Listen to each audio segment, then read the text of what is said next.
നേർച്ചയെ സംബന്ധിച്ച് ഇതുപോലെയുള്ള നടുക്കുന്ന കാഴ്ചകൾ ഈ സാമൂഹ്യ മാധ്യമങ്ങളിലൂടെ പ്രചരിക്കുന്നു. ഒരുമിച്ച് വന്ന് പറയാനുള്ളൊരു കാര്യം, ഇത് ഞങ്ങളുടെ പണ്ഡിതന്മാരൊക്കെ പണ്ടേ ഇതിനെ വിമർശിച്ചിട്ടുണ്ട്. ഇതൊക്കെ നേർച്ചയിലെ അനാചാരങ്ങളാണ്. ആനയും പൂക്കുവിളിയും അതുപോലെയുള്ള സംഭവങ്ങളൊന്നും ഞങ്ങളാരും അംഗീകരിച്ചിട്ടില്ല, അതെല്ലാ പണ്ഡിതന്മാരും അതിനെ വിമർശിച്ചിട്ടുണ്ട് എന്ന് പറഞ്ഞ് അതിൻ്റെ ക്ലിപ്പുകളും അവരെ വിമർശിച്ച പ്രസ്താവനകളും ഒക്കെ പലപ്പോഴും ഈ സമയത്ത് വാട്സപ്പിലും ഫേസ്ബുക്കിലൊക്കെ വല്ലാതെ ആളുകൾ പ്രചരിപ്പിക്കാറുണ്ട്. അതുകൊണ്ട് ഞങ്ങൾ ഒരിക്കലും ഈ വിഷയത്തിൽ കുറ്റം പറയരുത് എന്നാണ് പലപ്പോഴും പറയാറുള്ളത്. ഈ ഒരു കാര്യം പറയുന്നവരോട് നമുക്ക് വളരെ സ്നേഹത്തോടു കൂടി പറയാനുള്ളത്, ഇത് ആത്മാർത്ഥമായിട്ടാണ് പറയുന്നതെങ്കിൽ അവർ ചെയ്യേണ്ട ഒരു കാര്യം എന്താ പറയുക, നേർച്ചയിലെ ഏറ്റവും വലിയ തെറ്റ് എന്ന് പറയുന്നത് അള്ളാഹു അല്ലാത്തവർക്ക് നേർച്ച നേരുന്നു എന്നതാണ് അതിൻ്റെ ഒന്നാമത്തെ തെറ്റ്.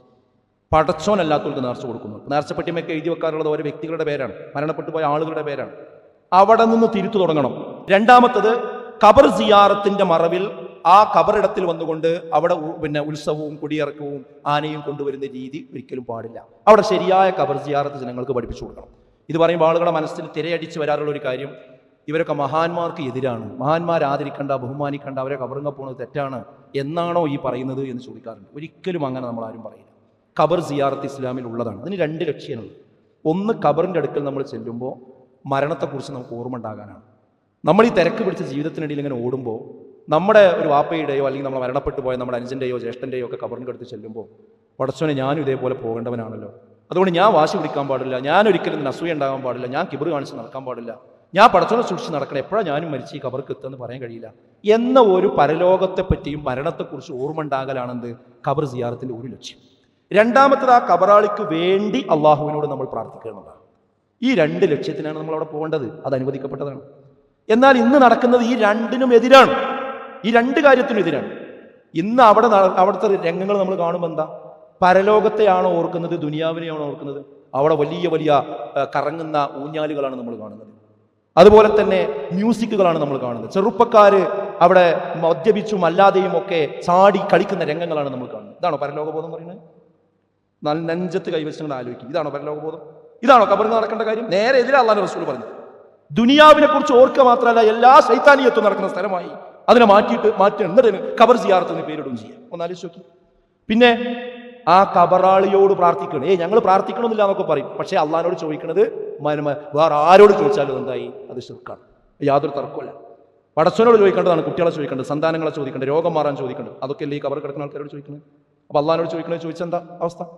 അപ്പൊ ഈ ഇസ്ലാം നിരോധിച്ച രണ്ട് കാര്യം അവിടെ നടക്കും. അപ്പൊ ഇതുകൊണ്ട് തുറന്നു പറയണത്, ഇത് അവിടെ പോയി ചെയ്യാൻ പാടില്ല എന്ന് സമൂഹത്തെ പഠിപ്പിക്കണം. അപ്പോഴേ ഈ പറയുന്നതിൽ ആത്മാർത്ഥത ഉണ്ടാവുള്ളൂ. അതുപോലെ തന്നെ ആനയും അമ്പാരിയുമായി മക്ബറയിൽ നടക്കുന്ന നേർച്ചയ്ക്ക് കൊടി ഉയർത്താൻ ഞങ്ങൾ വരില്ല എന്ന് ഇവിടുത്തെ വലിയ വലിയ ഉസ്താദന്മാർ പറയണം. ഞങ്ങൾ അതിന് വരൂല. അവർ ആത്മാർത്ഥമായിട്ടാണ് പറയുന്നതെങ്കിൽ അത് ഉദ്ഘാടനം ചെയ്യാൻ ഞങ്ങൾ വരൂല എന്ന് അവർ പറയുക തന്നെ വേണം. മാത്രമല്ല, പണ്ഡിതന്മാരെയും സാധാരണക്കാരെയും വിലക്കിക്കൊണ്ട് ഔദ്യോഗികമായി പ്രമേയങ്ങൾ പാസ്സാക്കണം, ജനങ്ങളെ ഉത്ബോധിപ്പിക്കണം. ഇതിങ്ങനെയുള്ള പരിപാടിക്ക് ഒരു ആളും പോകാൻ പാടില്ല, ഒരു പണ്ഡിതനും പോകാൻ പാടില്ല, സാധാരണക്കാരനും പോകാൻ പാടില്ല എന്ന് പറഞ്ഞ് പ്രമേയങ്ങൾ പാസ്സാക്കണം. എന്നിട്ട് ഇതൊന്നും കേൾക്കാതെ നടത്തുന്ന വല്ല കമ്മിറ്റിക്കാരും ഉണ്ടെങ്കിൽ, ഈ നേർച്ച കമ്മിറ്റിക്കാരുമുണ്ട് എങ്കിൽ അവരുടെ സാമ്പത്തിക ചൂഷണത്തിനെ തുറന്ന് എതിർക്കുകയും അത്തരം സ്ഥാപനങ്ങളിൽ ജോലി ചെയ്യുന്നതിൽ നിന്ന് ഇവിടെയുള്ള പണ്ഡിതന്മാരെന്ന് പറയുന്ന ആൾക്കാർ പിന്തിരിയും വേണം.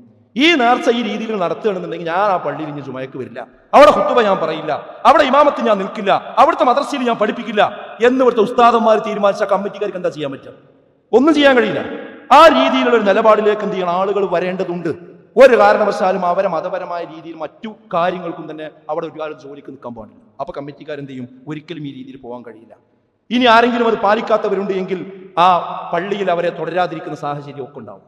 ഇങ്ങനത്തെ പ്രായോഗിക നടപടിയിലേക്ക് കടന്നെങ്കിൽ മാത്രമേ ഈ നേർച്ചയുടെ പേരിൽ നടക്കുന്ന ഈ മാമാങ്കങ്ങൾ അവസാനിപ്പിക്കാനും ഇനിയെങ്കിലും ഈ ദീനിന്റെ പേരും പറഞ്ഞ് നടക്കുന്നതിൽ നിന്നൊരു മനുഷ്യന്റെ ജീവൻ ഇനിയെങ്കിലും പൊടിയാതിരിക്കണമെങ്കിൽ ഇത്തരം നടപടികളിലേക്ക് കടക്കണം. ആത്മാർത്ഥതയുണ്ടെങ്കിൽ എങ്കിൽ മാത്രമേ ഈ പറയുന്നതിലൊക്കെ വിശ്വസിക്കാൻ പറ്റൂ. അല്ലെങ്കിൽ അത് തൽക്കാലം ആ രക്ഷപ്പെടാൻ വേണ്ടി ഞങ്ങൾ അതിന് ഉത്തരവാദിത്തത്തിൽ ഇല്ല എന്ന് പറയാനുള്ള ഒരു വർത്തമാനം മാത്രം.